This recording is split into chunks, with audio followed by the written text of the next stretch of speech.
светлинни образи, например, сътворени от 250 дрона в небето над град Сливен, се превърна сцена на почит към буквите, знанието и духовността.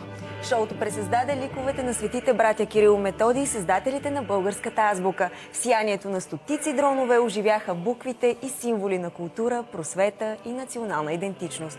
Освен това се появиха и църковни орнаменти, напомнене за вярата, която е съхранила българския дух през вековете.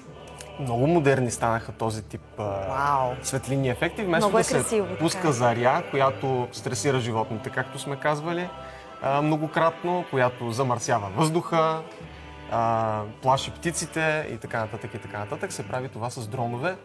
Много ефектно, много красиво и с много смисъл. Абсолютно. Колко дрона участват в... 250 ли бяха? 250 са дроновете в случая, 250. На много места по света се прави такова подобно шоу от години насам в световни столици и понякога може да се направят страхотни форми. Толкова красиво никога не съм виждала.